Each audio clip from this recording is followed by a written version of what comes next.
Bom dia, bom dia, bom dia. Paz, alegria, harmonia.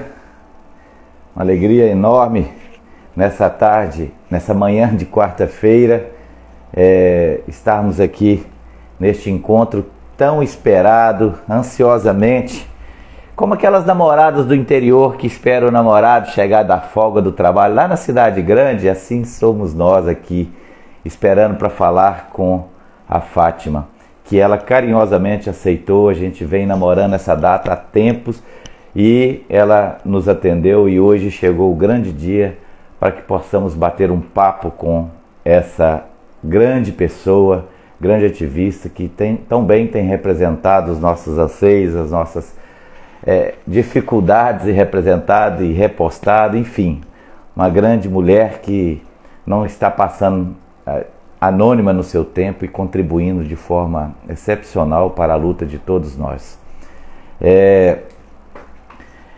Digo assim que para mim é uma realização muito forte, né? Quando eu conheci Berenice Piana, também foi assim, uma mulher que eu tive desejo de ir lá conhecê-la. Então fui preciso, no dia que eu vi, eu abri a boca e chorar.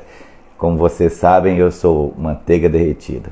E hoje eu não sei se eu vou aguentar. Mas primeiro eu quero chamar aqui a Vana Coelho, que é a nossa intérprete, né? Pra gente também participar com o Marlon, que é uma das pessoas que vão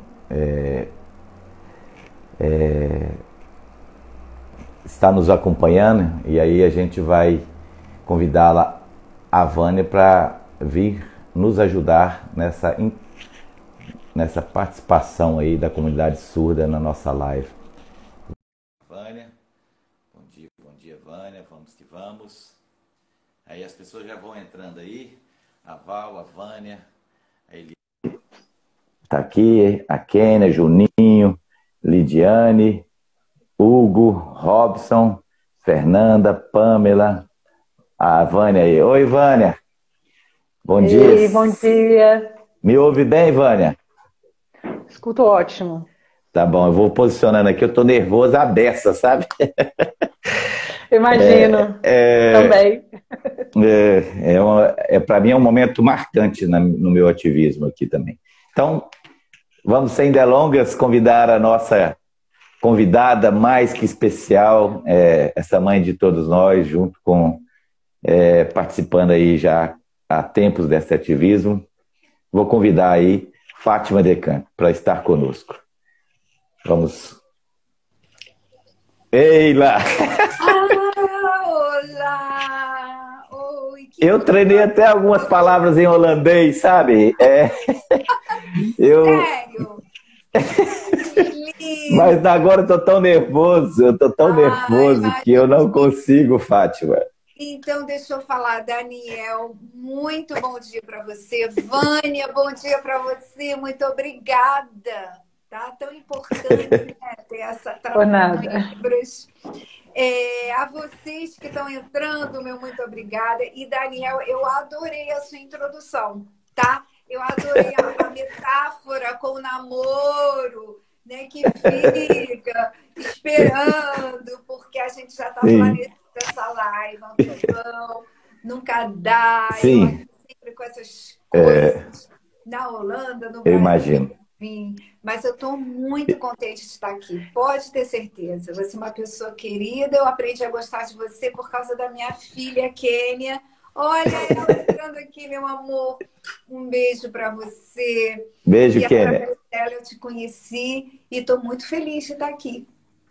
Nossa, eu não estou me cabendo aqui, sabe? Eu estou muito feliz de você ter aceitado.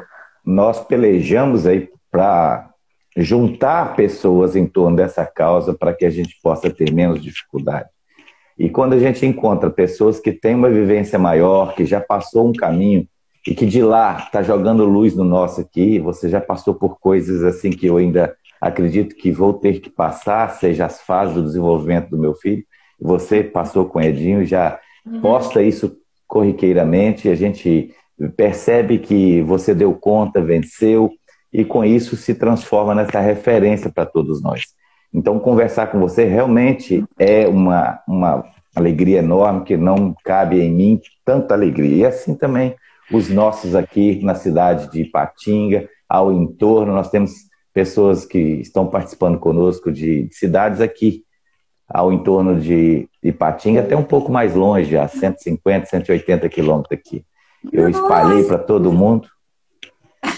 Que bom, que bom. Para nós aqui é um horário meio difícil de ter audiência, porque é 10h30 da manhã no Brasil, né? Então é um horário de almoço, digamos assim. Mas não estou reclamando, tá bom? Foi muito bem a sua agenda ter aí. E aí, assim, a gente entende que isso é difícil, né? Mas valeu demais. A nossa live vai ficar gravada, as pessoas depois podem ter acesso a ela, nosso bate-papo. Se você quiser fazer alguma pergunta, a assessoria está aqui anotando para que a gente possa fazer. E assim a gente vai batendo um papo, né? E eu tô ficando chateado que está ficando comentário em cima de você e as pessoas não estão te vendo direito. Ah, não, então sim, ó. Vou levantar um pouquinho mais. Ou abaixar o seu celular, se tiver. Deixa eu ver. É bom. Eu tenho medo dele cair. Deixa eu ver. Aí, ó, isso. Ficou ótimo agora. Melhorou? Sim, aí ficou ótimo agora. Então, todas as rodas de conversa eu lembro de você. Eu faço aí 3, 4 rodas de conversa por semana, né? E eu falo muito aquela fábula da Amy Peel, né? Bem-vindos à Holanda. E por que a Holanda, Fátima? Olha, eu não sei, eu vi aquele texto, né? A primeira vez que eu li aquele texto foi uma amiga brasileira que me enviou. E eu achei muito curioso, porque, em primeiro lugar, quando a gente lê um texto, o que chama atenção é o título, né? Então, claro que me chamou a atenção porque eu morava na Holanda. Mas a analogia dela, né, entre a Itália, né, da Itália e da Holanda? Sim, eu sempre sonhei em ir para a Itália, né? Isso, eu achei fenomenal, porque, na verdade, traduz a nossa vida, né? A gente acha que vai ter uma analogia com a maternidade ou paternidade atípica. A gente acha que vai ter um filho, que vai ter aqueles marcos de desenvolvimento naturais, né, de todos. E a gente vê que não é nada daquilo, né? Que é totalmente diferente. E a mesma coisa, você pensa que vai para a Itália, pega um avião, sei lá, e de repente você está na Holanda, tá frio, não tem a Torre de Pisa, tem Amsterdã, enfim. Eu acho que, não sei, ela deve ter escolhido Holanda, porque a Holanda é um país muito bonito, apesar de não ser a Itália que ela queria ir. E por que você foi para a Holanda? Oportunidade? Você tem quanto tempo que está aí? Eu tenho 39... Não, desculpa, 85. Faz as contas. Estamos em... Muito, 36 anos de Holanda, 37, por aí. A Emily escreveu essa fábula em 87, né? Então quer dizer que tá dentro do prazo. Eu já estava aqui. Eu tô achando que tá inspirado em você mesmo, tá? Quem sabe, né? Se bem que naquela época eu ainda não tinha o Edinho, né? Então, eu estava por fora do autismo. Eu entrei nesse universo do TEA depois que o Edinho nasceu, que foi em Ele é holandês? Todos eles, meus filhos são holandeses. Eu tenho 3. Então, você quis ir para a Holanda mesmo, né? Sim, eu sou casada com holandês. Meu marido é holandês. Sim. Sim, nós nos conhecemos ainda com 22 anos, bem jovens, e namoramos 2 anos, 1 ano e meio, e aos 23 eu vim para a Holanda. Então, nossa, muito tempo, muitas décadas. E como eu me encontrei bem aqui, né? Eu aprendi a língua com facilidade. Bom, facilidade. Eu aprendi a língua. Não foi muito fácil, mas eu gosto de línguas, gosto de idiomas. E comecei a trabalhar, enfim, amigos, estudar mais, né? Eu já era formada em comunicação social, enfim. Fiz meu círculo. E depois que as crianças nasceram, aí foi aquilo, né? A gente não consegue mais deixar o país onde os nossos filhos criam raízes. E fui me adaptando porque a Holanda é um país muito agradável de se viver, onde É. tantos sonhos que a gente tem no Brasil são difíceis de serem conquistados. E aqui foi um pouco mais fácil, porque é um país pequeno, mas bem organizado, uma mentalidade muito pragmática, né, de fazer, né, não só sonhar, mas fazer. E combinou muito com aquilo que eu tinha também em mente, né, de crescer, de conhecer coisas, pessoas, enfim. Fui me adaptando e não voltei mais, só de férias. E você, você não perdeu essa ligação com o Brasil, você sempre está por aqui, né? Não, sempre. Eu sou brasileira, eu tenho dupla nacionalidade. Na verdade, eu uso, né, mesmo o passaporte holandês. Tem muita coisa que eu já não faço, que eu não tenho no Brasil. Mas eu me sinto muito brasileira, principalmente depois que eu comecei a trabalhar, né, assim, com autismo também no Brasil, a trabalhar a maneira de falar, né, a propagar o autismo, a fazer, ajudar na conscientização. Aí eu me sinto mais brasileira que nunca. Sempre voltei lá todos os anos, religiosamente. Você já teve aqui pouco tempo agora, né? Você lançando o seu livro, né? Isso, em abril passado eu tive no Rio, em São Paulo, e em Caxias do Sul, no Rio Grande do Sul, e participei de vários eventos. Por que que você não colocou as alterosas no seu calendário aí, no seu roteiro? Aqui em Belo Horizonte, só? Por que você não veio para cá, mulher? Eu tive aí em 2018, se eu não me engano. Foi muito bom. Eu palestrei aí. Bom, não na sua cidade, mas você está em Belo. Desculpa, você é Belo Eu tô Horizonte? a du... Não, eu tô a Do lado. 200 quilômetros, tô no leste, estou a Isso, 200 não. quilômetros da capital. Eu estive em Belo Horizonte, isso. E foi muito É, gratificante. É que o Brasil é grande, né? Então é muito difícil visitar todos os locais que eu gostaria de uma vez só. Mas eu eu gostaria, vou ir.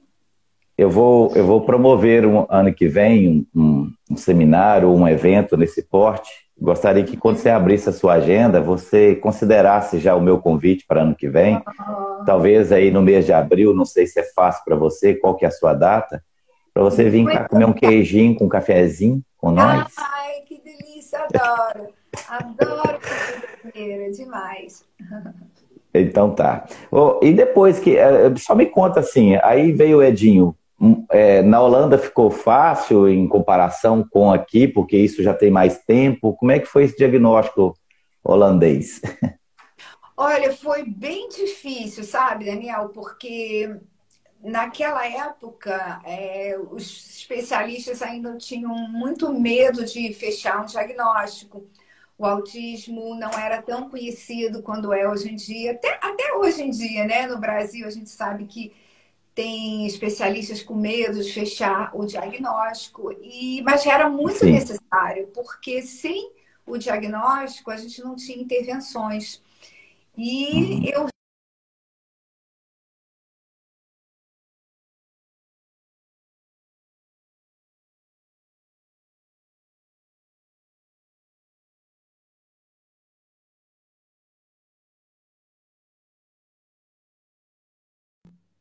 Oi, travou. travou, travou. Agora a Vânia que está travada. Deixa eu ver se ela volta. Ai, meu Deus do céu. Já fiz novena, Não tem problema. promessas, para nada dar Ah, meu errado. Deus, isso acontece Aí, muito. A até Vânia vai sair e vai entrar. Tá. eu vou chamar ela Mas de só novo. recapitulando o que eu estava dizendo, é que sem diagnóstico não tem intervenção, pelo menos na minha época. E eu sabia que eu tinha que ter o diagnóstico, senão eu não ia conseguir mudar o comportamento dele, o mínimo para eu poder ensinar alguma coisa, né? Mas, sem dúvida, não foi muito fácil, não, na minha época. No século passado, né? 1996, ainda Ah, muito despreparado para fechar o diagnóstico. Estou vendo alguém dizer aqui fechar o diagnóstico, né? Que ela falou foi difícil. A Viviane entrou. Viviane, obrigada por estar aqui. Enquanto isso, eu dou os beijinhos para as pessoas que eu estou vendo entrar. A gente às vezes não vai ter muito como dar atenção nisso, né? Nas pessoas, nas perguntas, mas a assessoria vai anotar aqui, caso tenha perguntas, para a gente já ir repassando. Aí, porque se a gente ficar lendo, a gente perde o raciocínio, né? E aí a gente não vê. Eu não conseguiu voltar. Eu no iPhone passa tão rapidinho, às vezes também não consigo ver. A Aline disse que mandou uma porção de perguntas. Tá bom. Bom. Ô, Vânia, você está me ouvindo? Viviane. Estou te ouvindo, mas a imagem está travada para mim.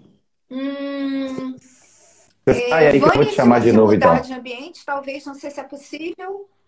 Eu passei para o 4G aqui para ver se eu consigo voltar. Eu vou sair, então você me convida de novo, Daniel. Desculpa, tá? Tudo bem. Não tem problema. Tranquila, né? Tranquilo. A Vânia, ela é professora, gente, ela é... A gente não...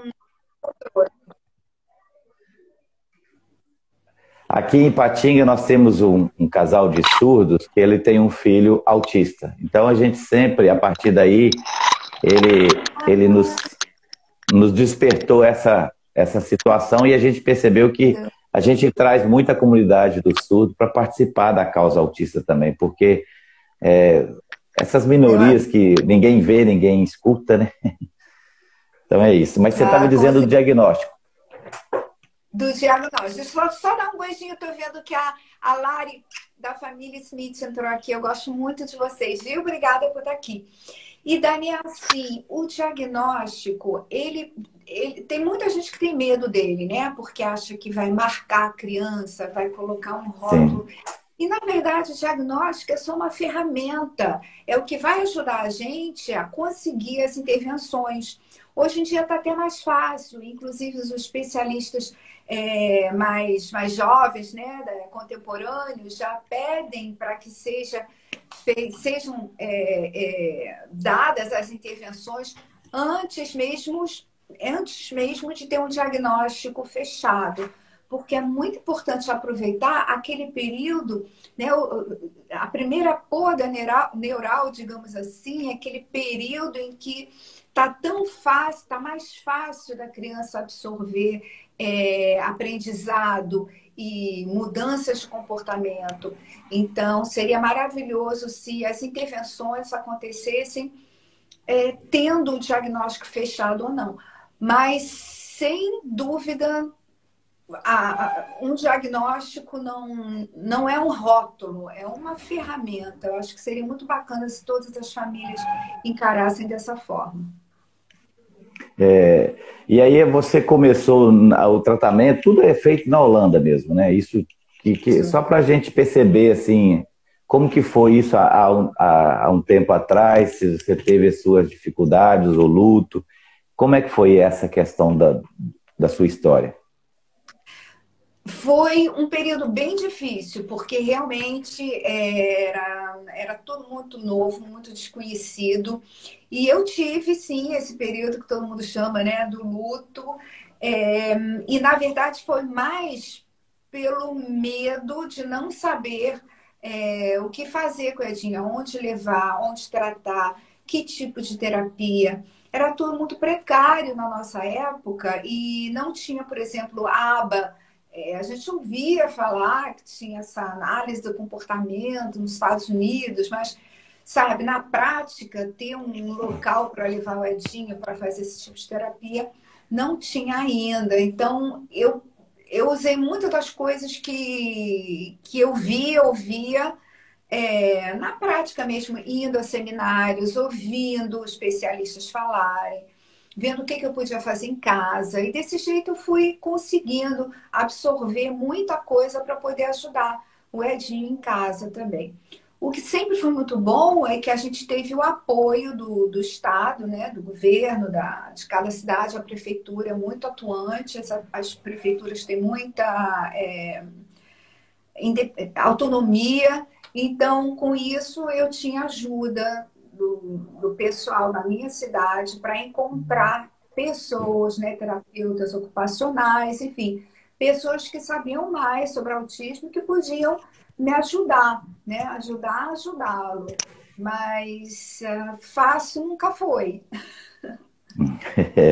E você sempre, depois que você conseguiu esse platô, assim, de seguir em frente, estou num caminho, vou por aqui, aí você começou nesse ativismo de falar, de ajudar, de perceber que tinha mais gente do lado, que naquela época a internet não era uma coisa muito fácil, né? Então Não, hoje é que está mais povoado isso, né? exato. Não foi, na minha época era tudo muito difícil. Eu, na verdade, eu nunca pretendi, eu nem acho que eu sou ativista, na verdade, né? No meu perfil eu coloco, eu faço a conscientização do TEA, porque eu nunca me vi desse jeito, quebrando barreiras e correndo atrás. Fiz sim, e não sabia que isso tinha um nome. Eu não sabia que eu era uma mãe ativista, na verdade. Eu só queria Uhum. que o Edinho conseguisse coisas, direitos que as outras crianças tinham e ele não tinha. Como, por exemplo, um parquinho fechado. Todos os parques na Holanda, a maioria é aberta, né? Tudo aberto, são locais públicos. Só que, como o Edinho, do jeito que ele era, com o comprometimento dele, a agitação dele e a mania de fugir, eu não podia ir ao parque com ele, porque eu não podia ficar segurando o tempo todo. Ou então levar o parque de coleira, né? E perdia todo sentido de estar num parque. Então, eu e uma outra mãe também, que tinha um filho também com bastantes desafios, digamos assim, fomos à prefeitura da cidade, pedimos uma audiência, pedimos aos vereadores para ouvirem nosso pedido. E ele falou: olha, se vocês conseguirem mais 10 famílias que pensam Ó, que essa coisa volta. E o que a oh, gente fez? Jesus. A gente conseguiu mais, acho que umas 15 ou 20 famílias, né? E voltamos Nossa. nós todos. E aí não teve jeito, ele teve que receber a gente, teve que entender. E conseguimos o nosso parquinho fechado, onde a gente podia sentar que nem qualquer outra mãe, né, que leva o filho, algum filho, pelo menos de 6, 7 anos, que já sabe que não pode fugir do parque. A gente podia sentar e deixar nossos filhos correndo, porque não ia acontecer nada, não iam fugir. Mas eu nunca pensei nisso como um ato de ativismo. Era por necessidade, não porque eu queria, né, fazer alguma coisa, ou enfim. E todas as mães com as quais eu converso, hoje em dia eu converso com muitas mães, eu vejo que praticamente todas são ativistas e também não sabem, não se sentem. Porque, fala a verdade, quem de nós, vocês, mães, pais que estão assistindo, quem de vocês nunca fizeram um ato de ativismo, nem que seja assinar uma petição, compartilhar um vídeo, fazer uma roda de conversa, conseguir algum direito, tudo isso é da mãe ativa, o pai ativo, né? Ativista, enfim.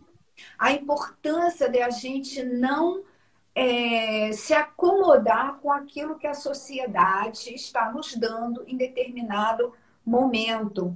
Né? No bom sentido, a gente não precisa nem sair brigando. Eu não sou uma pessoa briguenta, eu não sou brigona, né? Eu não sou de ficar enchendo o saco de ninguém, mas quando eu acho que os autistas merecem atenção para alguma coisa, eu falo. O jeito que eu mais gosto, Daniel, acho que você já percebeu, é escrevendo, né? Eu adoro Sim. redigir, é a minha profissão básica, né? Minha instrução básica, que é a de jornalismo. Eu sou jornalista, então escrever é muito me inspira, me deixa feliz e eu gosto do feedback das pessoas que dizem que se sentem tocados com as coisas que eu falo. Então, desse modo, eu descobri com a internet, né? Em 2004, eu comecei a criar um blog. Eu comecei a ver o Ultimates, que está aí até hoje. Eu comecei a ver que as Aham. pessoas Em primeiro em inglês, um pouquinho em holandês, misturando as línguas, né, que eu Na falo. Holanda, o inglês é praticamente uma língua oficial também, né? Isso. Falam muito inglês aí, né? O pessoal É muito dessas parecido, né? nações, com certeza, todos falam inglês. O inglês é bem corrente aqui, porque é um país pequeno, né? Tem muitos estrangeiros, então é muito fácil falar inglês aqui na Holanda também. Enfim, eu vi essa necessidade de falar sobre autismo, de explicar alguma coisa, de explicar para o mundo, para quem estivesse me lendo, pelo menos, lendo meus textos, que os autistas não eram doidos, os autistas não eram doentes. Tinha muito preconceito ainda, muita gente chamando autistas de doentinho, de Já doente, era autista, ou né? de doido. E eu queria que soubesse que não era isso, né?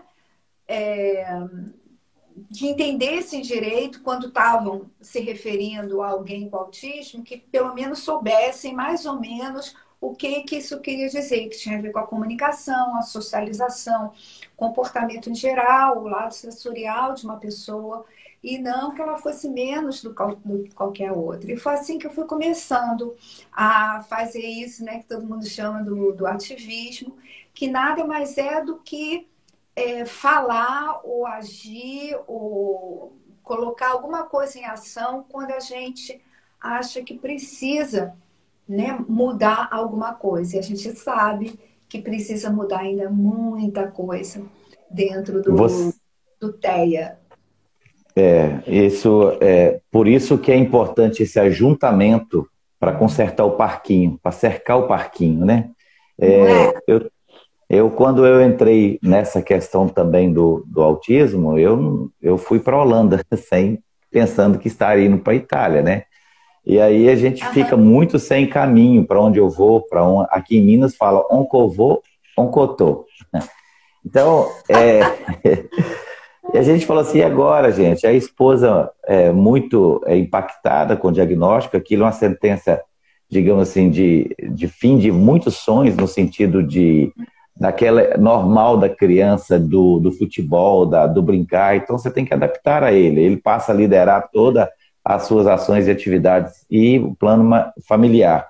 E quando eu comecei, que eu percebi que tinha histórias muito mais sofridas, muito mais precisando de orientação do que a minha, e a gente falou, não, tem que fazer alguma coisa. E eu sempre caminhei, né, sempre orbitei assim, na dor alheia, né, como comunidade, né, a gente chama aqui de comunidade, associações de bairro, comunidade católica, e, Isso. agora, e agora, nesse novo estágio, como a vereança veio por causa do autismo. Então, todos os dias eu saio de casa para falar de autismo. Não tem outra função minha. Embora, como vereador, a gente tem que ter uma atenção maior. Mas, porém, eu sempre vou atrás de alguma solução, porque como estamos em um patamar sem nenhuma cerca no parquinho, a gente quer que pelo menos inicie os furos para que essa cerca seja instalada ali. E às vezes isso é demorado, sabe? E a angústia das mães, elas não têm essa compreensão de que tem uma certa engessamento, burocracia.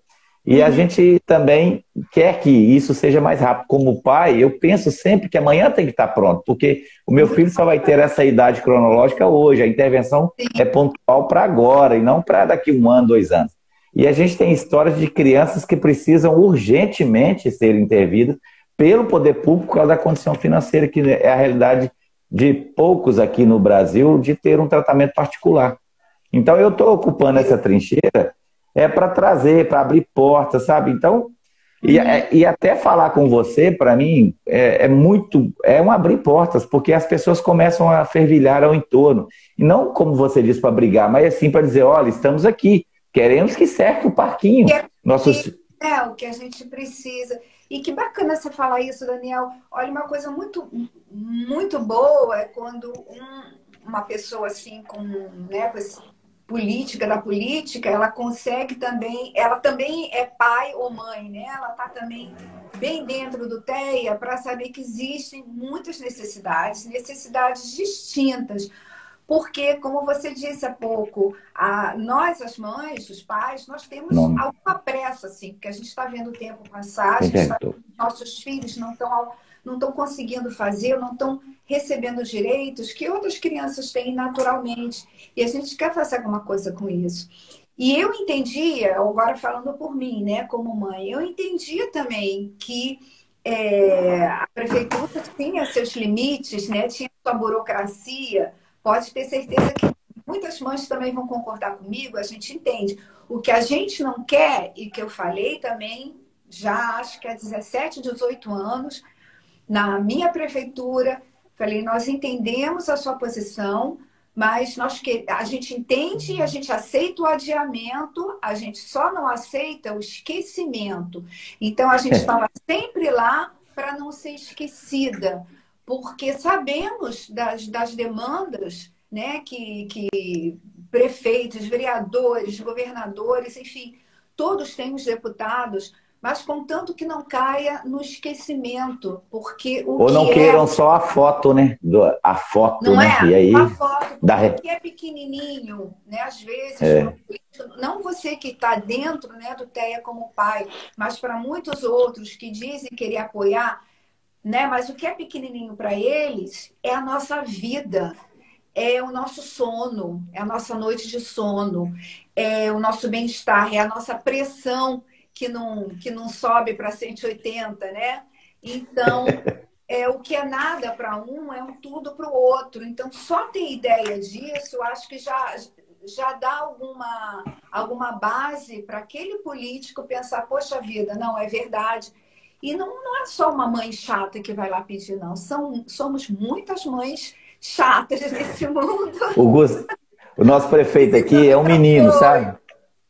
O nosso prefeito aqui é um menino, é o Gustavo, ele tem 28 anos, um garotinho, sabe? Mas desde o primeiro momento ele falou assim, vamos fazer. Só que quando a gente foi para fazer, tem muita coisa, sabe? Não dá para ele, né, ir mexendo assim. Mas o que é importante é que, dentro dos que eu já acompanhei até hoje, foi o primeiro que falou, vamos fazer. E tem gente preparando para fazer, tem desenho já pronto das duas políticas, uma da Precoce e outra da rede que está instalado. Vai ter aí o convênio com a nossa associação para a gente poder fazer treinamento parental. Enfim, esse é o nosso projeto. Agora, também eu queria voltar aqui para o nosso tema, que essa questão aí não é para isso. Né?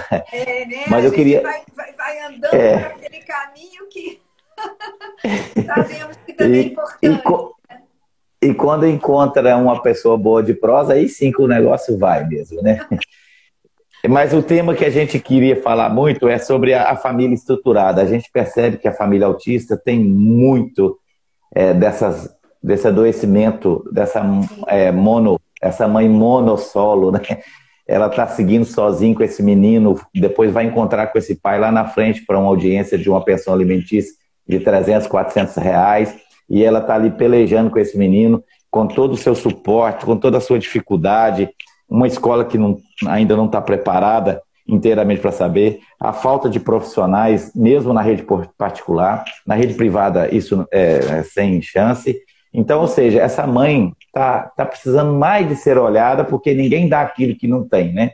Essa mãe está adoecida e está tendo que tratar de um filho que, se ela não correr com ele, ele vai ficar doente além do transtorno, vai trazer sim uma comorbidade, uma doença. E a gente percebe que nós precisamos preocupar com essa família também, com essa mãe específica, né, Fátima? Demais. E olha que muito pertinente que você está falando em vista do que aconteceu na semana passada ou retrasada. Da Ana Paula, né? É isso, que acho que em Minas Gerais, na verdade. Fica no sul de Minas, fica a 400 quilômetros, mais próximo da fronteira de São Paulo, da divisa de São Paulo do que de Minas. Ela é uma cidade bem no sul de Minas. Ok. Sim. E aquilo mexeu com todos nós, mexeu muito comigo, porque foi a razão de eu começar a fazer essa conscientização no Brasil, quando eu encontrei a Berenice Piana, minha grande amiga, e que me mostrou esse lado do autismo no Brasil que eu até então desconhecia. E foi... Fátima, só um recorte aí. Eu fico até sem sono na que eu lembro do menino, cara. Sim. Assim, sabe? Sim. Aquela solidão naquela casa, sabe? Eu fico assim, desesperado. Nossa, 10 dias com a mãe morta. Quem empatiza, né? Quem tem essa coisa de se colocar no outro e imagina que... E se fosse com a gente? Né?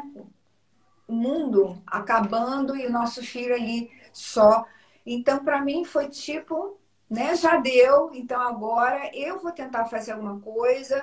Já estou escrevendo, colocando as ideias no papel, já encontrei umas pessoas incríveis que estão me ajudando a fazer isso. É um projeto social absolutamente sem fins lucrativos nenhuns, mas é necessário, porque essa população é de mais ou menos, já andei pesquisando, né? Passei esses dias pesquisando. Me parece que Sim, são 52,5 milhões de pessoas em situação vulnerável, na pobreza, digamos assim, popular, sim, no muito, Brasil. muito. Tá? As coisas piorou muito. 23,6 23,6% dos brasileiros vivem em situação de, pobre, né? de pobreza, abaixo da linha da pobreza. Desse percentual, sabemos que entre 2 a 5% tem uma família, uma criança com algum tipo de deficiência, ou um adolescente ou um adulto com deficiência em casa. Então, quando a gente vai pegando, vai estudando as cifras, a gente vai ficando muito preocupado Desesperado. com o futuro dessas famílias. Então, a gente tem que fazer alguma coisa. A gente tem que... Sim. Eu não sei o que, mas eu vou fazer alguma coisa. Como eu fiz em 2004, quando não tinha ninguém para fazer comigo. Deixa eu te falar. Eu Encontra queria. as pessoas e joga um projeto e vê se vamos conseguir, pelo menos, reduzir esse número de tragédias. Me coloco à disposição para, se eu servir para alguma coisa, estou à disposição. Queria sugerir. Eu vi uma reportagem do Bill Gates que ele doa 95% do patrimônio dele para uma causa social. Aí são 5 bilionários do mundo que estão fazendo isso. Aquele dono do Nubank, esse cara aí do Twitter agora também tem uma viés assim. Elon Musk, eu não sei se a gente consegue ter acesso a isso, mas porque quando você começa um projeto social, quando você põe a placa, sejam bem-vindos, né? Dobra a fila, né? Aqui tem fila no Brasil, num dos estados que mais produz carne bovina no planeta, que é o Mato Grosso, tinha filas para pegar osso. Então é incoerente o que está acontecendo no Brasil. Um país rico em alimentos, pessoas fazendo fila para comer osso. Então a gente precisa realmente debruçar sobre esse problema, né? E são famílias destruturadas, com pessoas com necessidade especial, sem saber se vai comer e como fazer para tratar. Então a ausência do Estado está fazendo vítima, e muita vítima, né? Então aí nós, da sociedade civil, é que temos que pelejar, se organizar de uma forma muito efetiva e sem placa, sem partidarismo, e começar a movimentar essas questões, né? Com certeza, exatamente, porque nem tudo, a gente sabe que na prática, no ideal, né, o ideal é que o governo pudesse dar conta de tudo. Na realidade, a gente sabe que isso não acontece. Então, se não acontece, cada cidadão tem a capacidade de fazer alguma coisa, ainda que seja através do seu voluntariado. 1 hora por semana, 2 horas por semana, um pode 1 hora por dia, o outro 1 hora por mês. Enfim, de alguma maneira, todos os cidadãos despertarem para a importância da gente enxergar o lado humano da vida, sabe? Da humanidade. Tá tudo... A nossa sociedade ela é tão corrida, ela é tão rápida e tudo acontece, né, em um apertar, né? Você aperta um botão, já tem que acontecer tudo tão rápido que a gente esquece que para muita gente não é assim. Essas pessoas em situação vulnerável, quando dizem, mas por que não pediu ajuda? Não sabem. Tem gente que não sabe pedir ajuda. Não sabe. Tem mãe. Não se acham dignas até.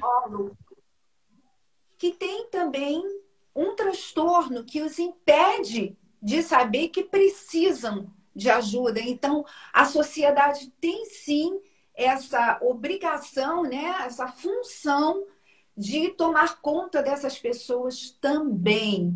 E é com isso que esses projetos sociais tão necessários, mais do que nunca, são necessários para a gente poder levar alguma coisa que não tem nada, né? É uma realidade que às vezes está bem distante da onde a gente, né, na nossa relativo conforto de ter uma família, uma casa, alguma estrutura, a gente esquece que tem milhões e milhões e milhões de pessoas no Brasil que não tem, que estão muito longe de conseguir isso.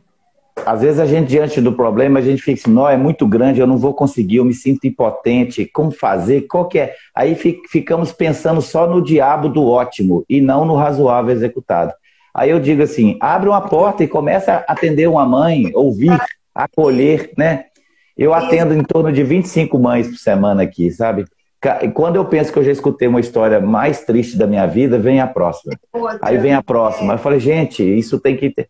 Aí a gente está pelejando aqui para criar um espaço terapêutico para as mães. A gente já está tentando arrumar uma vaquinha com um com o outro para a gente reformar uma sala para torná-la até um pouco mais digna. Do jeito que está lá, está muito ruim e a gente precisa dar uma demão nela, digamos assim.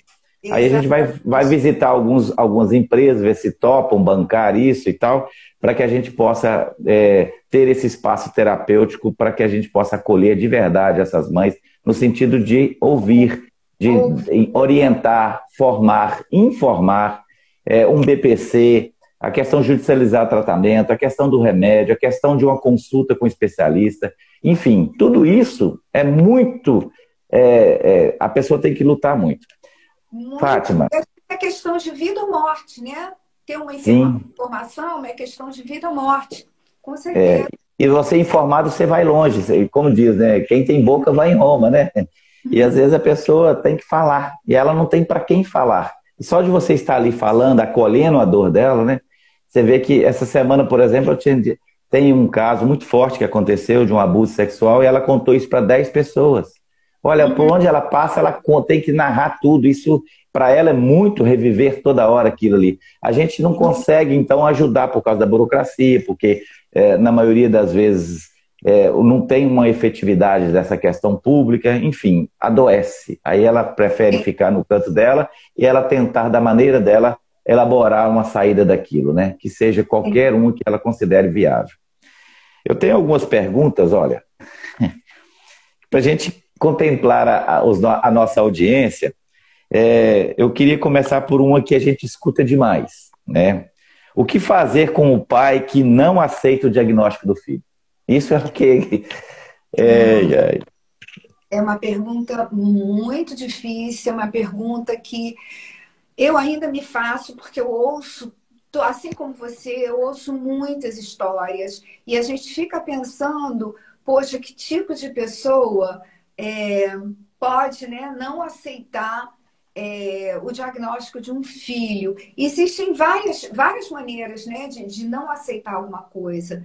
Não aceita, mas está presente e é um bom pai de qualquer maneira, mesmo negando o diagnóstico, achando que é um exagero de outras pessoas.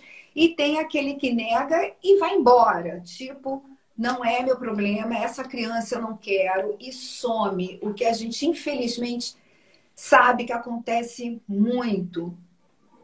Até hoje não fizemos um perfil desse tipo de pai que, né, se o filho não é perfeito, se o filho vem com uma deficiência, então não serve. Não existe um perfil exato psicológico para esse pai, mas sabemos que é uma realidade, que é um problema que afeta a família de uma tal forma que muitas mulheres se encontram nessa situação. Ou seja, o filho não vai à escola, muitas vezes tem autismo, outra deficiência que o impede de conseguir uma matrícula, não vai à escola muitas vezes, né, porque a escola rejeita, a mãe se sente impotente para lutar, às vezes tem algum transtorno, né, também, ou alguma ansiedade, alguma coisa, fica numa situação mais passiva, vive de um BPC e às vezes nem isso, porque não sabe, não tem informação de como conseguir algum direito, então vive na invisibilidade total, sem um parceiro, né, sem uma rede de apoio, e é justamente esse tipo de família que a gente quer levar, né, de tudo, além de coisas materiais e dos tratamentos e conseguir encontrar essas famílias, a gente também quer dizer para elas que elas têm muito a oferecer para, né, para elas mesmas, sociedade, seus filhos, apesar de não ter o pai da criança em casa. Porque quando o pai fecha a porta de casa e diz eu não quero essa criança ou ela não é autista, ele está negando uma parte dele. Porque uma parte dele, alguma coisa dele está dentro daquela criança. Talvez não autismo, não que o pai seja autista. Muitas vezes é também, mas não que Os seja filhos autista. estão diagnosticando os pais, né? Não é? Muitos também não sabem, muitos rejeitam porque se veem também os filhos. Alguns abraçam demais porque se veem os filhos e outros rejeitam porque se veem os filhos também. E não sabem o que fazer com o seu autismo e o autismo do filho. O autismo que desconhecem, né? Não tem diagnóstico, mas também não sabem o que fazer com o do filho. E vão embora e estão negando aquela parte que é deles, estão negando a personalidade deles, alguma coisa da identidade deles que foi, né, dada a seus filhos, também estão deixando para lá. Então, seria muito lindo ver a possibilidade de ter cada vez mais pessoas, pais como você, como outros tantos pais maravilhosos que eu conheço, falando dessa importância da gente cuidar do que é nosso. E um filho sempre é nosso. O filho sempre vai ser dele, mesmo ele não estando do lado do pai dele. Então, se a gente pensa que o filho sempre vai ser daquela pessoa, poxa vida, que tristeza. Você tá no mundo, saber que você tem algo seu, que você nunca mais vai ver, não vai ver crescer, não vai saber como está. Então, seria muito bom fazer esse tipo de trabalho quase que motivacional para pais, os homens, pais de autistas que se encontram nesse dilema, né, na verdade, porque ninguém também sai de casa ou fecha a porta e diz que não quer ter um filho autista sem sofrer. Eu acredito que todo mundo sofre. Quem nega alguma coisa tão importante como é um filho também deve sofrer muito. E talvez essa pessoa também precise de um apoio e de uma inspiração, de uma palavra, de alguém que o motive a entender a profundidade, né? A dificuldade, mas a profundidade de ter uma criança no popular não perfeita, uma criança atípica. Eu acho isso, Daniel. Sim, também. O que acontece muitas das vezes é que quando esse pai, esse homem não aceita e vai embora, ele deixa para trás essa história. E para onde ele tiver, perguntar assim, você tem filho? Ele vai sempre lá numa coisa não resolvida na vida dele, vai sempre ser aquele calo ali, né? Quando passa, tá sempre avisando que tem ali um problema não resolvido. Com certeza. Não é possível, eu não acredito que uma pessoa... Bom, pelo menos uma pessoa né, que não tem uma sociopatia, algum caso, né, de psicopatia ou sociopatia, é muito difícil uma pessoa sair da vida de alguém que ela, né, contribuiu para existir e nunca mais pensar sobre isso. Como você falou, no Dia dos Pais, onde todo mundo comemora, né, o Dia dos Pais, ele provavelmente vai pensar, né, em algum lugar tem um filho. Como será? Geralmente são frases bonitas no Dia dos Pais, né? E vai trazer algum tipo de emoção, talvez negativa, né, para ele nesse dia. Então, seria muito bom que... Eu sou muito pró, né, informação e motivação de sair por aí falando para as pessoas. As igrejas fazem isso sempre muito bem, mas não precisa ser necessariamente numa igreja. Às vezes, uma prefeitura pode organizar, né, encontros para futuros pais, futuras mães, falar de uma deficiência, falar de desafios. Porque, às vezes, tem muita gente que tem também um mundo faz de conta na cabeça de que tudo né, que vai fazer vai ser perfeito. Encontrou uma mulher para casar, né, vai ter que ser uma mulher perfeita e vice-versa. Tá grávida, o filho vai ser perfeito, vai ser lindo, vai ser maravilhoso, não vai ter doença, não vai ter transtorno, não vai ter nada. Então, é um tipo de ilusão que é bacana, mas que nem sempre é real, porque a realidade mostra que muitas vezes vamos encontrar dificuldades no casamento, nos nossos relacionamentos, na nossa maternidade, na nossa paternidade. E o que fazer com isso? Então, tipo sabe, uma motivação para pessoas que lidam com pessoas, né? As pequenas comunidades, você falou no início sobre comunidade. A primeira comunidade que a gente conhece é a nossa família, né? Sim, sim. E olha, eu até, quando eu vou orientar alguma mãe, eu digo assim, sente à mesa agora após o diagnóstico e comece a pensar num projeto de longo prazo. Veja quais são as fragilidades de vocês no sentido de relacionamento e procure ajuda para fortalecê-las. Porque essa conversa franca, madura, tem que acontecer, porque todos os dias, se você encontrar um lugar para fazer terapia, você vai precisar levá-lo. E você vai ter obrigações com ele dentro de casa que vai ser dos dois. Enquanto que você está aplicando nele alguma atividade, ele tem que suprir essa necessidade, seja com trabalho a mais, porque tudo é dinheiro. Mas se não tem essa condição do dinheiro, se não tem essa condição do dinheiro, mas que pelo menos seja solidário. Eu falo muito, quando eu recebo o pai, eu abraço ele, eu digo, que bom que você veio, meu irmão. Vamos bater um papo aqui, deixa eu te falar. Eu converso muito direcionado para ele e para dizer, olha, procure o que ela tem de melhor, para você ver o que ela tem de melhor, que ela vai precisar só ser vista assim. Porque como a Aline fez uma pergunta aqui para nós, ela disse assim, eu já estou cansado de só falar em autismo, porque isso ocupa tanto a mente da gente, porque todos os dias você vive e convive com ele, então você tem que dar uma resposta para ele. E aí este assunto nem é saturado na cabeça da gente, mas ele é tão presente que quando você abre a boca, por exemplo, você vai pedir uma pizza, não, isso dá uma terapia, não vou pedir não, vou fazer um troço mais barato aqui. Ou toda hora você mede as suas atitudes em relação ao autismo. Lá na Câmara, por exemplo, o pessoal fala, nossa, só fala disso? Vem cá para você ver como é que é fácil falar disso.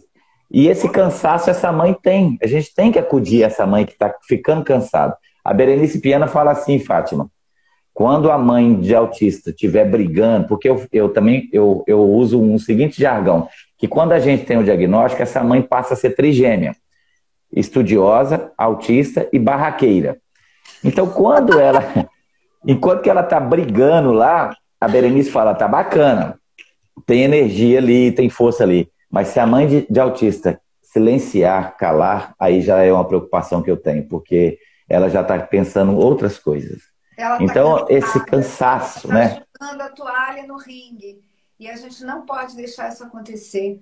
Tem que haver esperança, ela tem que saber que tem esperança e que não é só da boca para fora, ela tem que ver as coisas acontecerem. Às vezes parece pouco, mas as coisas que tudo que uma cidade possa oferecer em termos de prioridade, de atenção, desconto, seja o que for, alguma coisa que dê a essa mãe, poxa, que bom que isso está acontecendo, vai melhorar um pouco a minha vida. Tudo que vai melhorar um pouco a vida da mãe do autista é muito importante, porque realmente a gente arregala os olhos e a gente fica com o coração sangrando quando uma mãe tira a sua vida, às vezes tira a dela e a do filho ao mesmo tempo. E a gente acha um absurdo e muita gente ainda condena aquela mãe. Mas até aquele ato realmente horrível,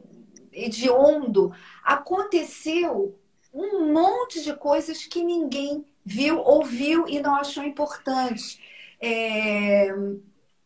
Escutou e não ouviu, né?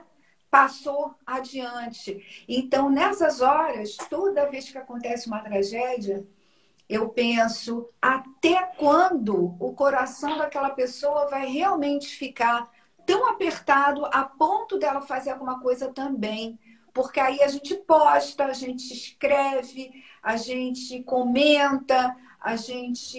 Enfim, todo mundo se manifesta de alguma forma e no dia seguinte, na semana seguinte, cai no esquecimento. E aí não acontece mais nada. É Não tem isso, continuidade. porque não está acontecendo de verdade. Tem que acontecer. Tem que Sim. mudar alguma coisa. Tem que dar um, sabe, virar o chipzinho das pessoas que podem fazer isso acontecer, com certeza. Principalmente em favor dos autistas severos, né? A Mônica está comentando aqui, ó. As mães de autistas severos estão esquecidas. A saúde já foi embora.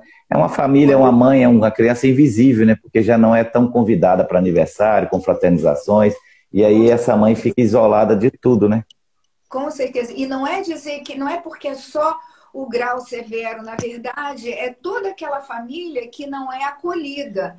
Porque eu conheço, graças a Deus, famílias maravilhosas com crianças, né, nível 3, mas que tem toda uma rede de suporte, uma família presente, né, os pais em equilíbrio, como você disse, como é o tema da palestra, acesso a tratamento, uma família secundária, avós, tios, primos, que também são compreensivos.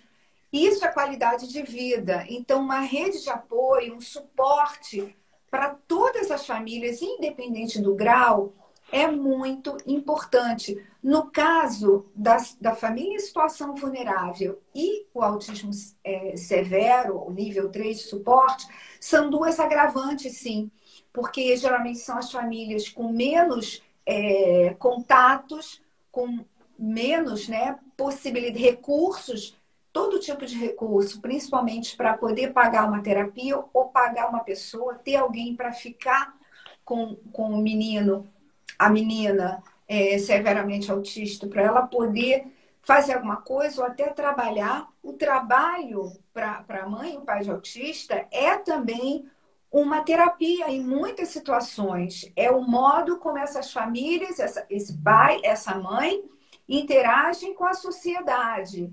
E muitas vezes a gente vê, na maioria das vezes, a gente vê que essas mães e pais precisam parar de trabalhar porque com aquela criança nível 3 de suporte, elas têm que dar nível, né, 3 de ajuda. Então, não podem trabalhar e ficam Na também mesma isoladas. intensidade. É muito difícil e a gente vai ter que ajudar de alguma forma. A gente que eu digo, né, todos, a sociedade como um todo. E essa criança que está ali passando pelas fases do desenvolvimento, se ela não for estimulada, né, o que será dela na adolescência? A Cristina Silva está fazendo essa pergunta. Eu acho que você tem um exemplo dentro de casa, né? Exatamente. Se uma criança autista não é estimulada, o que vai ser da adolescência? Conta para nós aí. A tendência, aliás, qualquer tipo de autismo, até mesmo autismo leve, chamado leve, com nível 1 de suporte, sem uma espécie de acompanhamento, é um tratamento individual, geralmente multidisciplinar, a tendência é a estagnar nesse que eu chamo caminho, a metáfora, né, dos caminhos no espectro. Esse desenvolvimento que a gente quer para os nossos filhos, desde a infância, adolescência, vida adulta, até a idade, né, a terceira idade. A gente quer uma vida de qualidade, bem-estar para eles, independente se vão ter ou não um trabalho, se vão conseguir ou não ser independentes, todos merecem ter uma qualidade de vida. E sem esse acompanhamento, sem as terapias, os tratamentos, a tendência é estagnarem nesses caminhos. Ou seja, o que poderiam aprender, o quanto poderiam se desenvolver, isso não está acontecendo. Porque nós, pais e mães, nós também somos limitados, né? Nem todos são especialistas. Eu fui estudar, né? Ok, mas eu digo pai e a mãe básico do autista está aprendendo, está estudando, está tentando, mas a grande maioria não tem as técnicas. E essas técnicas vêm dos profissionais, dos especialistas, dos terapeutas. E eles precisam entender que as pessoas que estão à volta daquela família precisam entender que é necessário, sim, que aquela criança tenha acesso a essas terapias. E a gente tenta, né, de todas as formas. Como você falou antes, são muitas demandas, são muitas necessidades. A gente tem necessidade, como falamos sobre o rol da ANS, né, de ser exemplificativo, o rol taxativo mata, ele mata porque é mesmo capaz de uma família autista, sem os tratamentos, não aguentar, né, dessa mãe que faleceu Fátima, com 19 anos, ter tido um aham, histórico de pressão alta e problemas cardíacos, em vista do estresse diário que ela teve esse tempo todo. sim. Então, é muita coisa que precisa de atenção. A Santana Deus aqui está dizendo assim, e os tratamentos todos para autistas são um absurdo de caro. Por quê? Como ter acesso a isso sem recurso? Aí caiu nessa mãe, a Ana Paula, aquela outra mãe que se suicidou recentemente. Eu acho que ela vê essa impossibilidade, porque mexe comigo, mas não mexe com meu filho, não. Quando o meu filho tem uma febre, dá vontade de arrancar a febre e tomar ela pra gente. Imagina nessa situação que você vê todos os coleguinhas da sala indo nas fases do desenvolvimento, da idade cronológica, e o meu parado. Isso adoece sobremaneira essa mãe, né? E aí ela vai tentar diz que tal de aba, ajuda, vamos lá ver se tem aba. Aí nas prefeituras, nas cidades do Brasil, poucas cidades têm esse fluxo de atendimento. E aí essa mãe, lógico, que se abate, porque ela se vê na impossibilidade financeira de acudir o filho, entristece, adoece. Essa é a nossa realidade. Daniel, quem não tem perspectiva não quer mais viver. Quando a gente perde a esperança, a gente perde tudo. A gente perde a vontade de acordar no dia seguinte. E é isso que acontece com as famílias em situações muito difíceis, com muitos desafios ao mesmo tempo. Claro, são atitudes, graças a Deus, mais raras, né? São mais exceções do que regra, com a graça de Deus. São atitudes extremas de desespero de quem perdeu toda e qualquer esperança. E a gente tem que voltar a dar esperança para essas famílias baseada numa realidade em que se luta no dia a dia através desse ativismo. Para quê? Para que o rol da ANS não só não seja taxativo, como inclua papagaio, inclua de uma vez por todas a aba no rol. Tem que estar no rol bem especificado que é necessário. Para as famílias autistas, é vida. Todos merecem ter um tratamento, né? O básico, não precisa ser um tratamento de luxo, como a viagem até não sei aonde para fazer tratamento com psiquiatra, não sei o quê. Não, vamos dar o básico para ela. Nessa cidade, ter constantemente, né, 1 hora por dia, pelo menos, no mínimo, de terapia para autismo. Vamos capacitar os pais também, vamos envolver os pais naquilo que eles podem aprender com os terapeutas para fazer em casa. Então, é muita coisa que a gente deve fazer, mas a gente não pode deixar acontecer o que está acontecendo, que um cidadão tirar um direito humano dele, que é o de querer viver, de ter essa perspectiva, não, amanhã vai ser um dia melhor. Sim. Fátima, já que você tocou na questão do rol aí, só porque tem algumas pessoas que podem ainda estar meio alheio a este assunto, fazendo só um preâmbulo para a sua fala, esse rol é um julgamento que está no STJ, que vai determinar que os planos podem ou não conceder as terapias para os autistas e outros tratamentos. Se esse julgamento for taxativo, nós perdemos. Quem tem plano de saúde, quem contratou um plano de saúde com a iminência do tratamento de terapias para o autismo e outros tratamentos terapêuticos, vai perder, porque o plano de saúde vai ter a liberdade de dizer sim ou não. Com isso, existe um movimento social da população em se manifestar, e a gente já tem vídeos circulando, inclusive de personalidades conhecidas, digamos, pedindo, se manifestando e até mesmo protestando, caso seja outra a não ser a questão de não taxativos, né? Exatamente. Este é o caminho. Você fale um pouco, incentive um pouco tanto a família autista como as demais famílias que podem estar nos ouvindo e depois assistir. O que podem fazer mesmo morando longe de uma manifestação ou mesmo mas qual o caminho que você considera ser prudente e efetivo para registrar a sua manifestação? Muito bem. Em primeiro lugar, é ter a informação certa, saber por que está fazendo alguma coisa, né? Porque às vezes tem muita gente que faz ou não faz algo porque não sabe, não tem aquela informação. Como você disse, o rol taxativo, ele quer dizer que se não estiver na lista da ANS, em outras palavras, se a aba ou se as terapias com a comprovação científica não para autistas não tiverem no rol da ANS, elas não vão ocorrer. O especialista, mesmo especialista, psiquiatra, neurologista, dizendo que precisa de aba, o seguro vai dizer não está no rol da ANS, não vamos dar. Isso no nosso, só para resumir, porque é muito mais amplo, né? Não é só o autismo, tem doenças raras, tem muitas coisas que no nosso meio do autismo é importante saber. Acho que travou um pouquinho. Não, agora beleza, voltou. Isso. Vou falar rápido, porque pode cair a live, né? Não sei se a live vai cair. Não cai não. Cai não, nós estamos super interessantes. O nosso assunto é super interessante e está sendo entregue. Eu também acho. Mexe comigo, porque também é algo que eu andei apoiando o pessoal que me pediu para falar sobre isso.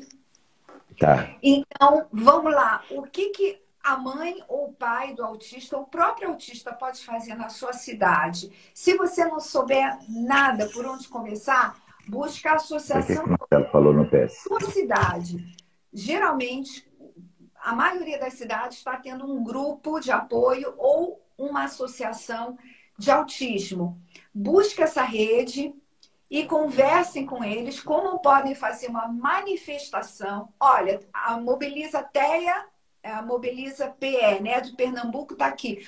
Procurem essas pessoas ativistas que já estão fazendo muito, como Mobiliza TEA, a Liga, acho que é Liga TEA, né, os advogados dos autistas, vários, tem Autismo Legal, tem o Dr. Paulo da Luz, o Dr. Franklin Façanha, o Dr. Robson Menezes, Gilson Tavares, Viviane... Ai, tô falando rápido demais, né, Vânia? Me desculpe. Não tem problema não, pode continuar.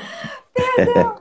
O Autismo Rio de Janeiro, Antônia, que bom você tá aí. Eu sou madrinha do Autismo Rio de Janeiro. Tem tantos lugares, tantos locais para se buscarem e saber o que vocês podem fazer na sua cidade para que as pessoas, para que os ministros lá no conforto do STJ saibam que o Brasil inteiro está querendo a mesma coisa, que todo mundo está pedindo, por favor, não a esse retrocesso irreparável, porque será irreparável. É só acompanhar o voto da ministra, que já identificou o voto, né? É só acompanhar o voto dela. Exatamente. Ministra Nancy Andrighi, que é uma pessoa... Nancy Andrighi. Confesso que eu conheci há pouco tempo, desde a discussão do rol, uma pessoa encantadora, não por ser, né, falar apaixonadamente como tantos políticos fazem, mas por ter a paixão no coração. E a gente sente isso. A gente sente que ela entendeu o que todos os usuários de planos de saúde, não só os autistas, mas no caso dos autistas também, porque ela falou com as mães dos autistas que estiveram lá no STJ. Ela sabe o que isso representa para todos que vão depender do rol ser exemplificativo, então, né? Ou seja, poder ser atendido e respeitado de acordo com o que o especialista está recomendando, indicando para aquela criança. Procure essas pessoas e saibam como podem se manifestar, porque todo mundo pode fazer alguma coisa. Como eu disse no início da live, todos nós, mães e pais de autistas, nós nascemos, viramos ativistas e às vezes nem sabemos. Com esse tipo de ações que a gente acha tão pequena, que não vai fazer diferença. Ai, ninguém me conhece, eu só tenho 50 seguidores. Não. Você é uma pessoa que tem voz. Você tem voto, tá? Você tem voz. Vai lá, Isso. fala pelo seu filho. Se ele não conseguir falar, né? Tem muitos que não conseguem falar ainda, você fala por ele. Antônio, E agora, você, meu amor. estamos na luta, pelo Brasil na luta, isso aí. É, voltando aqui, só para a gente já ir, né, já temos uma hora, eu não sei como é que está seu tempo, mas a gente já está uma hora e pouquinho já. Eu queria voltar para o tema sobre uma palavra da Fátima para essa família que está recém-diagnosticada, que tem ali no horizonte poucas possibilidades, né? E tem ali toda uma estrutura de família que pode se perder com esse diagnóstico. Uma fala da Fátima para essa mãe que está com um papelzinho do F84, do CID-10 ou do CID-11 na mão pela primeira vez. Como que você jogaria luz nesse momento dessa mãe? Ai, poxa, em primeiro lugar, um abraço muito apertado. Dizer que eu entendo esse momento que você está passando, que pode ser, né, no mínimo de preocupação, né? Pode ser até pior do que isso, muita angústia, depressão, mas no mínimo é preocupação. Tenha certeza absoluta que você não está sozinha nessa história toda. Somos milhões e milhões de mães e pais no mundo inteiro, em todos os países, a necessidade é quase a mesma. A emocional é de que nos entendam, de que não nos julguem. Então, eu te entendo muito. E eu vou dizer para você nunca, mas nunca se definir pelo autismo do seu filho. Nunca definir o seu filho pelo autismo dele. Ele tem autismo, mas o autismo não o tem. Ele é um cidadão, um ser humano.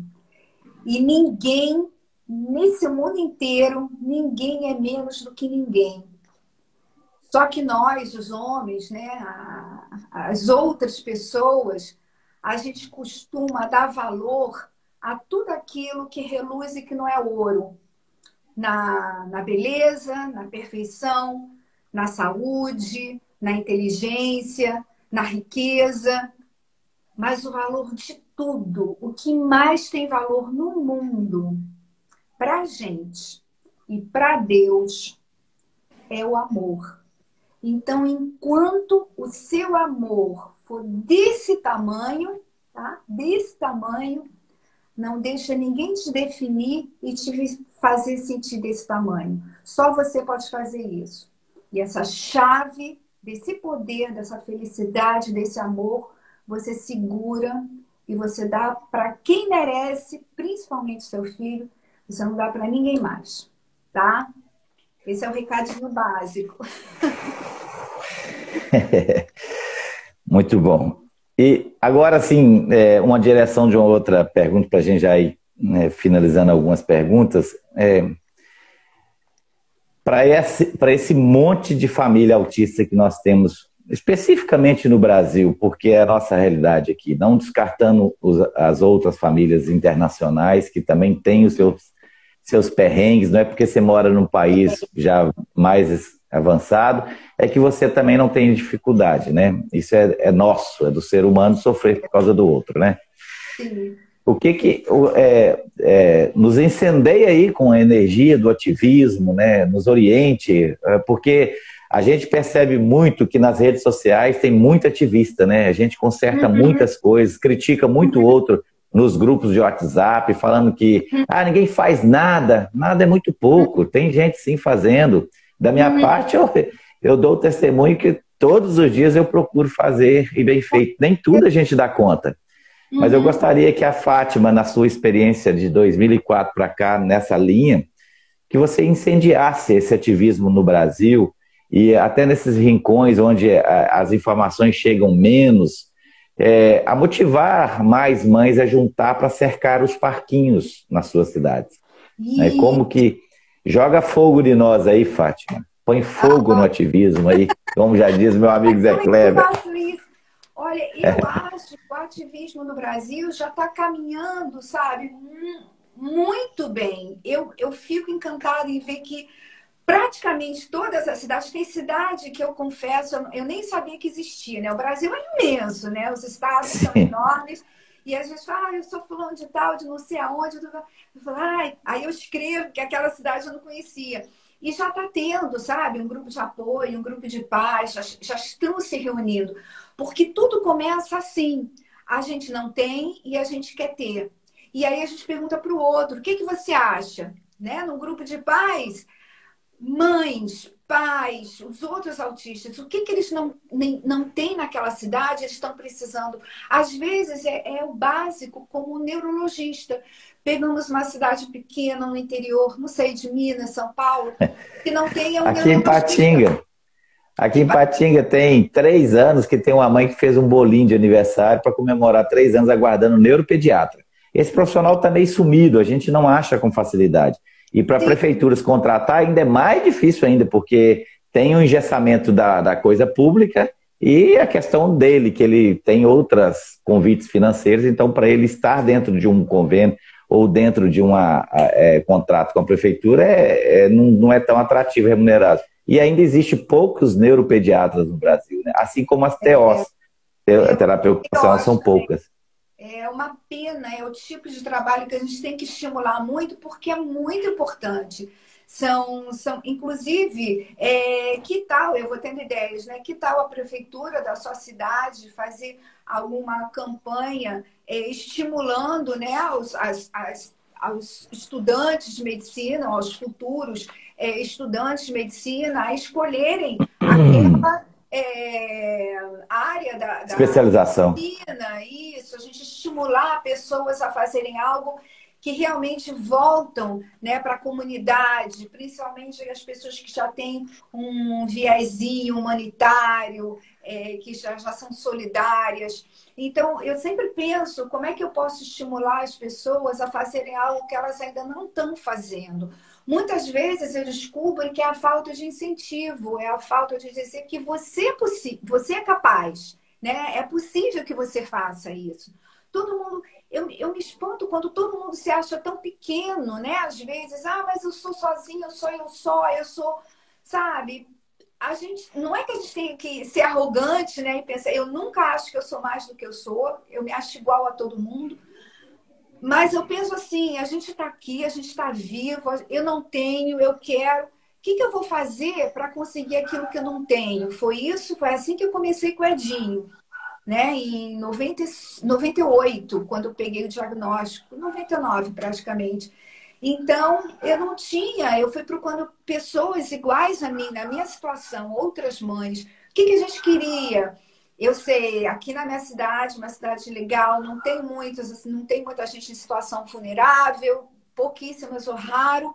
Então, era mais algo, a gente queria um parquinho, né? Mas isso é a cereja do bolo, tem outras necessidades. A gente quer um neuro, a gente quer, sabe, ter terapia uma vez por semana. Então, vamos nos juntando, fazendo aquelas caravanas de pessoas que precisam da mesma coisa, que têm o mesmo sonho, que têm os mesmos ideais. E nisso, né, vamos colocando cada dia um passinho adiante. Como no desenvolvimento dos autistas, muitas vezes eu vejo nesses caminhos do espectro, eu não podia esperar que o Edinho, de não verbal, fosse falar como o meu sobrinho, né, de 7, 8 anos. Então, eu tinha que pegar os pequenos passos. Eu pensava assim, bom, ele ainda não fala, a minha meta para os próximos 3 meses é que ele fale 5 palavras. E assim eu fui começando. Né? No desenvolvimento dos autistas, quando eu faço coaching, eu falo muito disso. Vamos ter metas grandes e metas reais. Vamos segmentar essas metas. Então, no ativismo também é assim. A gente tem aquilo que a gente mais quer, né? Tratamento gratuito para o Brasil inteiro. Aí a gente vai segmentando. Como é que eu vou chegar lá? Então, começa pequenininho, não tenha medo. Coloca um passo, a oportunidade entra quando a gente dá a oportunidade dela entrar. Então, vamos colocando isso, geralmente juntos, né? É muito difícil fazer uma coisa sozinho, mas a gente sempre encontra pessoas que querem fazer isso também do jeito que a gente faz. E outra coisa, tentar deixar, é muito difícil, mas tentar deixar um pouco, quando a coisa já está começando, escalando, a gente está conseguindo mais coisas, muitas vezes a gente vê que tem aquela questão de, né, de uma briga de ego, ou de maneiras diferentes de chegar ao mesmo objetivo. Então, quebrar essa coisa tem que ser do meu jeito, para ver se, vamos ver se do teu jeito também vai dar certo. Sabe, às vezes dá um passo atrás numa relação, qualquer relação. Eu sou casada há quase 40 anos, tá? Então eu sei, às vezes a gente dá um passo atrás e às vezes a gente exige, né, ficar no lugar e ele tem que dar o passo atrás. Então, qualquer relação é assim. Na relação com outros ativistas também deveria ser assim. Às vezes a gente dá um passo atrás porque a maioria está achando que daquele outro jeito vai ser um pouco melhor. E ainda vejo muito temperamento brasileiro, né? Nisso do ativismo. Tem muita ideia, tem que ser do meu jeito ou então não vai ser. Isso é muito prejudicial para uma causa. Fica aqui essa dica. Dia 18 de junho é dia do Orgulho Autista. E nós estamos aqui na cidade planejando a segunda passeata do Orgulho Autista junto com a associação, o Centro de Integração Autista, o CIA. O CIA é o nome da nossa associação, que é Centro de Integração Autista. Tem aí no Instagram, depois podem ver aí. E nessa manifestação, digamos assim, nessa passeata que a gente vai fazer, é para as famílias encorajar e trazer o seu autista para a rua, para passear com ele junto com os demais. E a gente está tentando mobilizar escolas para vir junto, para passear conosco, no sentido da gente mostrar, porque muitos autistas, às vezes, não têm oportunidade, ou às vezes até a própria família está tolindo esse autista de ir, soltar a mão dele para ele ir, né? Às vezes tem muito mais medo do que motivação para deixá-lo ir, né? E às vezes eu costumo até dizer que era bom olhar mais atentamente para o seu filho. Eu estou fazendo de vítima, eu estou tolindo ele de deixá-lo ir com todos os meus medos, que isso é meu, não é dele, né? Às vezes ele até quer ir, quer fazer, mas não, ele vai se decepcionar, vai frustrar, ou seja, a gente não quer que ele sofra, né? E ele não sofrendo, ele não vai aprender esse sentimento, né? De frustração, de derrota. E aí, no dia 18 de junho, a gente quer mostrar isso, sabe? Essa minoria que tem muito na cidade. Nós já temos muitos autistas. Na comunidade escolar hoje, eu já detectei contagem minha, porque aqui no Brasil não tem esse censo, mais de 1.100 autistas já matriculados, laudados. Isso é subnotificados. Então, para mais disso, nós podemos assegurar tranquilamente que são 3.000 autistas e aí mais os adultos que estão nessa árvore genealógica, né? Então, no dia 18 de junho, que é uma manifestação dessas minorias pelo mundo afora, e o autista entrou nessa desde 2005, lá na primeira vez, e a gente está fazendo.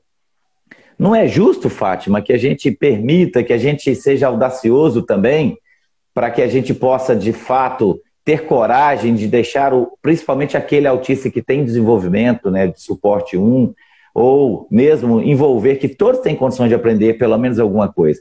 Você não acha justo a gente se manifestar, mostrar, aparecer, sei que está doendo algumas outras questões, observar e ir para a rua nesse dia? Com certeza, eu acho muito bacana que existe esse dia. Na verdade, o dia 18 de junho, ele foi criado pelos autistas, né? O Orgulho Autista. Os autistas que se orgulham de ser... É claro que não serve para todos, a gente sabe. Muitos autistas têm muitas dificuldades e, inclusive, muitos não gostariam de ser autistas, a gente também respeita.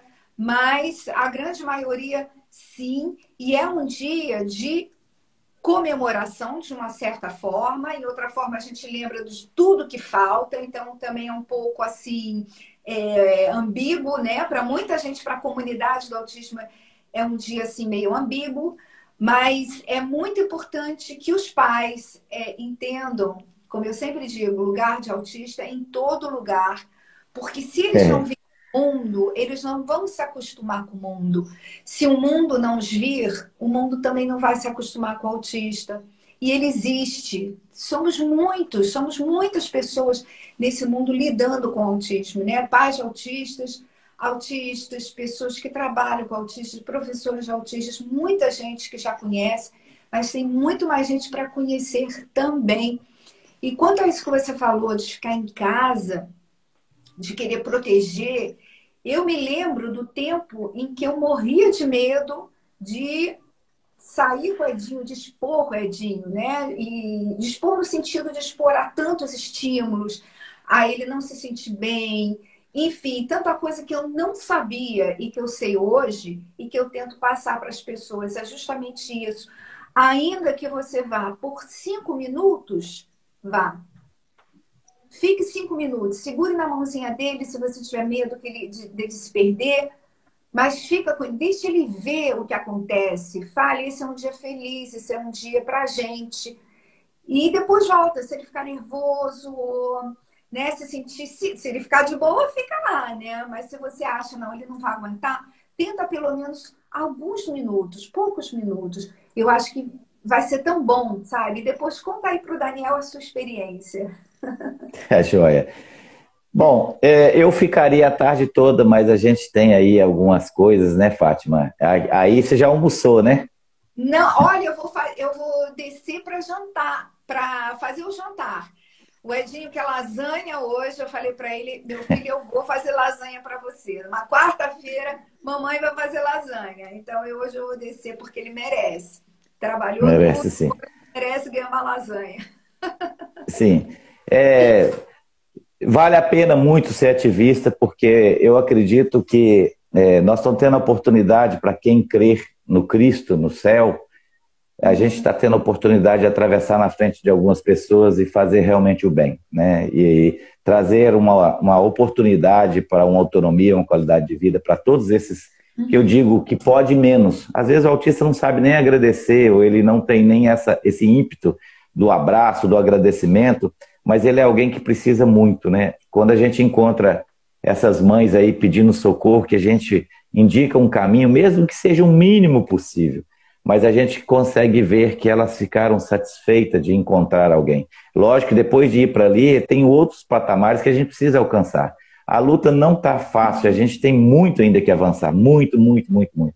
Mas eu estou disposto a ir nela, sabe? Não estou desistindo. Mas vale a pena muito. Obrigado. Vale a pena muito ser ativista da causa autista, porque eu só estou aqui hoje, eu só estou vereador, só estou nessa questão por causa dele, do autista, do meu filho, do Augusto. E se não é ele, eu não estaria aqui. O Augusto me fez uma pessoa melhor. Eu devo isso a ele. E ele reflete em todos os outros que a gente está vendo por aí. E às vezes nem o filho da gente vai alcançar aquilo que a gente está iniciando uma construção. Talvez os que estão chegando agora que vai alcançar por causa da fase que ele já está.